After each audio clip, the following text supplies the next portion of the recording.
Hello everyone, welcome to my trade logic video. आइए आज हम लोग एक और अपने ट्रेड का लॉजिक समझने की कोशिश करते हैं। सबसे पहले मैं आपको अपने पिछले वीडियो की याद दिला दूं कि पिछले वीडियो में हमने क्या किया था, ताकि हम लोग एक कंटिन्यूएशन में लॉजिक को समझें, बीच ऐसे ही किसी बीच में से किसी रैंडमली लॉजिक को ना समझें, कंटिन्यूसली समझें।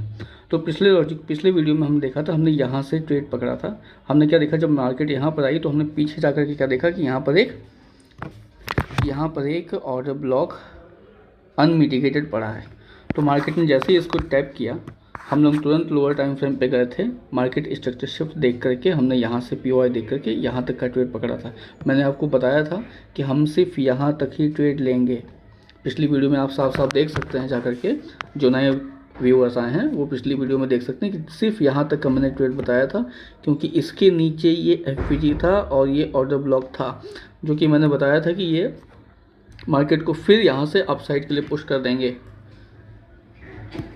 क्यों ऐसा क्यों बताया था? क्योंकि हमारे मेन डायरेक्शन हमारा अप का था, मेन बायस हमारा अप का था। ये हमारा सिर्फ एक छोटा सा काउंटर ट्रेड था। ओके, हाँ, और मार्केट अब आप देखिए उसी दिशा में आगे जा करके उसने ब्रेक ऑफ स्ट्रक्चर किया और एक नया हाई बनाया। ओके, ठीक है। आगे कहाँ पर आपकी ट्रेड अपॉर्चुनिटी बनती, देखिए अब मैं आपको दिखाता हूँ एक जेन्युइन एसएल का पॉइंट। जब मार्केट यहाँ पर फिर से ऊपर आया, यहाँ तक जब आया होगा, तो आपने फिर से पीछे जाकर के देखा होगा कि यहाँ पर कोई पीओआई वगैरह है, तो आपने देखा होगा कि हाँ यहाँ पर भी एक ऑर्डर ब्लॉक बना हुआ है। ठीक, तो आपने सोचा होगा कि यहाँ से एक ट्रेड पकड़ने की कोशिश करें। ठीक, बिल्कुल सही सोचा। जिसने भी ये सोचा बिल्कुल सही सोचा। अब देखते हैं यहाँ पर हुआ क्या होगा। मार्केट यहाँ तक आया, लोअर टाइम फ्रेम पे मार्केट स्ट्रक्चर शिफ्ट भी हुआ होगा, और मार्केट जब वापस मार्केट स्ट्रक्चर शिफ्ट जब किया होगा तो उसने कोई पीओआई भी बनाए होंगे। मार्केट जब दोबारा उन पीओआई को टैप करने के लिए गया होगा तो आपने नीचे की ट्रेड पुश की होगी। ओके, बिल्कुल सही किया। मैं भी वही करता। मैंने फॉर्चुनेटली ये ट्रेड नहीं लिया था, उस समय मार्केट को मैं वॉच नहीं कर रहा था, लेकिन अगर मैं भी यहाँ पर होता तो मैं नीचे को ही ट्रेड लेता और मैं जेन्युइन एसएल यहाँ पर देता। जिसका भी यहाँ पर एसएल कटा होगा बिल्कुल भी निराश या दुखी होने की बात नहीं है, बिल्कुल जेन्युइन एसएल लगा है यहाँ पर। ओके, आपने ट्रेड रूल्स फॉलो किए, वही बड़ी बात है। एसएल लगता है कि प्रॉफिट लगता है, ये तो बात की बात है। चलिए, यहाँ पर आपने एक जेन्युइन एसएल दिया होगा। अगला ट्रेड आपका कहाँ बना वो देखते हैं। मार्केट आगे बढ़ता, मार्केट यहाँ पर आपका एसएल लेने के बाद फिर नीचे आएगा और यहाँ पर आपको एक नेक्स्ट अपॉर्चुनिटी मिलती है। जैसे मार्केट यहाँ पर आया तो आपने देखा ये इस वाले स्विंग के एकदम लास्ट पॉइंट पर आ गया है। यहाँ पर एक थोड़ा सा और बड़ा करके दिखाऊं, यहाँ पर एक रेड कैंडल बनी है और ये उसके बगल में ग्रीन कैंडल है। रेड कैंडल ऑर्डर ब्लॉक का काम करेगी और यहाँ पर जो एक खाली स्पेस बचा हुआ है ये इसका एफवीजी है। तो यहाँ पर हमारा एक पीओआई बन गया। मार्केट जैसे ही इस पर आया, हम तुरंत लोअर टाइम फ्रेम पर शिफ्ट हुए, क्या देखने के लिए? Market structure shift with displacement देखने के लिए। तो ये रहा वो इलाका जहाँ पर मार्केट ने टैप किया। ओके, ये आपका रहा एमएसएस पॉइंट। मार्केट ने एमएसएस किया, यानी मार्केट स्ट्रक्चर शिफ्ट कर दिया। और हमने क्या देखा, क्या ये मार्केट स्ट्रक्चर शिफ्ट डिस्प्लेसमेंट के साथ हुआ है? हाँ, ये रहा आपका एफवीजी, ये रहा आपका रेड कैंडल ऑर्डर ब्लॉक। ठीक, मार्केट ने एमएसएस किया, डिस्प्लेसमेंट के साथ किया। मार्केट फिर जब इस एफवीजी पे जब वो दोबारा से आया, आप यहाँ से ट्रेड लेते ऊपर साइड के लिए और एसएल लगाते आप इस पॉइंट पे। ओके, जो स्विंग का लास्ट पॉइंट होता है वहाँ पर ही आप अपना एसएल रखेंगे और आपको टारगेट पूरा अप साइड का मिलता। कहाँ तक का मिलता? एक्सटर्नल लिक्विडिटी तक का। ओके, कहाँ तक का? फिर से मैं दिखाऊं, टारगेट और एंट्री हमारे दोनों हायर टाइम फ्रेम पे डिसाइड होने चाहिए। इस स्विंग तक का, ये हाई तक का आप यहाँ से ट्रेड लेते और यहाँ तक का टारगेट रखते। ओके, तो जो आपने यहाँ पर एसएल दिया वो आपका रिकवर हो जाता और आप फिर से प्रॉफिट में आ जाते। ओके, अब जो मैंने ट्रेड पकड़ा, ये दोनों ही एसएल वाला ट्रेड भी और ये वाला ट्रेड मैं नहीं कैप्चर कर पाया, लेकिन इस वाले ट्रेड को मैंने कैप्चर किया है और रिजल्ट आपके सामने है। इसका भी मैं लॉजिक आपको समझाता हूँ। हायर टाइम फ्रेम पे हमने क्या देखा कि मार्केट आगे आते आते आते आते अपने प्रीवियस हाई को ब्रेक कर देता है और ब्रेक ऑफ स्ट्रक्चर करके एक नया हाई बनाता है। ओके, हाँ, उसके बाद हम लोग क्या करेंगे, नया हाई बनने के बाद हम लोग इंड्यूसमेंट का वेट करेंगे। इंड्यूसमेंट आईडीएम के बाद हम लोग क्या देखते हैं कि यहाँ पर इसने आईडीएम पॉइंट लिया। उसके बाद क्या करना होता है, आईडीएम के जस्ट नीचे का, आईडीएम के जस्ट अगर नीचे कोई ऑर्डर ब्लॉक या पीओआई है, वहाँ पर हमें ट्रेड रिवर्सल ढूंढनी होती है। ओके, तो हमने क्या देखा कि इस पॉइंट पर मार्केट ने आईडीएम किया और इसके जस्ट नीचे कौन सा है, ये एफवीजी बहुत बड़ी, देखिए इस पर आप ट्रेड लेंगे तो एसएल कहाँ रखेंगे, है ना, इसलिए इसको आप नेगलेक्ट कीजिए। नीचे के पॉइंट को, ऑर्डर ब्लॉक को पकड़िए, इस वाले कैंडल को। ठीक, तो मैं इस पर वेट करने लगा कि मार्केट यहाँ पर आए तो मैं ऊपर की ट्रेड प्लान करूँ, लेकिन मार्केट 30 मिनट की कैंडल सीधे बनाते बनाते बनाते बनाते इसके नीचे तक चला गया।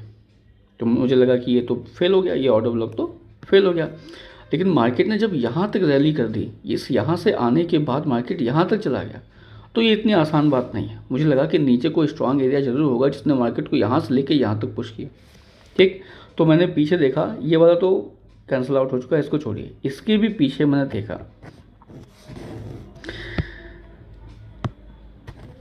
कि ये ऑर्डर ब्लॉक यहाँ पर इसने काम किया। ओके, इस वाले ट्रेड ने कहाँ से काम किया था, इसकी एफवीजी से। ठीक, एफवीजी अगर चली जाती है तो भी ऑर्डर ब्लॉक सेपरेटली काम करता है, तो ऑर्डर ब्लॉक इनवैलिड नहीं हो जाता। ये ऑर्डर ब्लॉक अभी भी सेम बचा हुआ था और इसने यहाँ पर मार्केट को पुश किया। ओके, यहाँ से यहाँ तक मार्केट को धकेल दिया।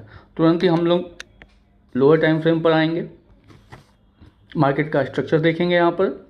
हाँ, तो यहाँ पर ब्रेकिंग की, क्या एमएसएस किया, क्या एमएसएस विद डिस्प्लेसमेंट किया, हाँ, यहाँ पर ये एमएसएस हो गया और ये हमारा हो गया,